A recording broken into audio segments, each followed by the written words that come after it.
September 24, 2024. Over the warm waters of the Caribbean Sea, a child was born. They named her Helene, a name that means shining light.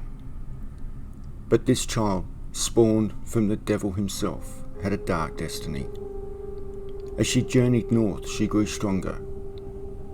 By the time she reached the Gulf of Mexico, Helene had shed her innocence. No longer a child, she became a force of nature, a Category 4 hurricane with the fury of hell itself. They say hell hath no fury like a woman scorned, and Helene was seething. She made landfall with vengeance, slamming into Florida's Big Bend and the town of Perry, cold, merciless, and without hesitation. She carved a path of destruction. Florida, the Carolinas, Tennessee, Kentucky, all bore witness to her rage.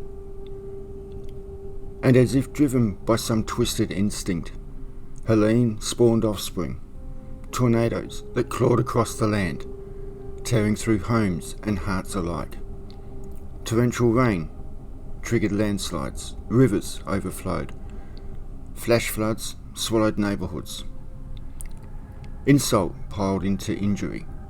In the end, entire communities were erased, businesses ruined, and 251 lives lost. The last darkness of light they ever saw. Out of the darkness a light broke through. Like a phoenix rising from the ashes, something remarkable emerged. People came together, political differences faded, strangers helped strangers. This is America at its best. Not a slogan, not a hat, but a shared heartbeat. Across the vastness of a great nation came a new kind of flood. A flood of kindness, carrying the hope and possibility of survival. Donations poured in, food, clothes, time. The only currency was the currency of compassion.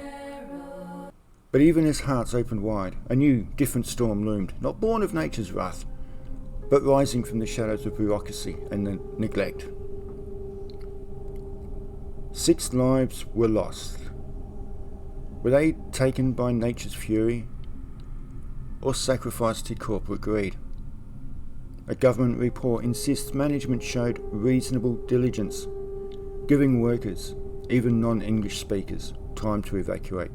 It claims their deaths weren't work-related because operations had technically ceased.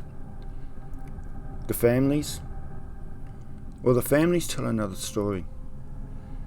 They say the warnings came too late, that nearby businesses evacuated early, while these workers, mostly Spanish-speaking immigrants, were left behind, forgotten, disposable. They say the system failed them.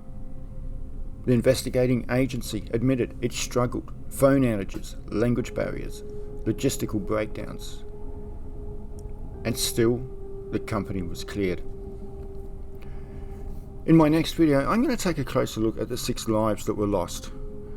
Were they victims of an unstoppable natural disaster or casualties of corporate negligence? I'll examine official government reports, share the voices of the workers, and highlight the actions of one grieving family, because for them, what was lost can never be replaced.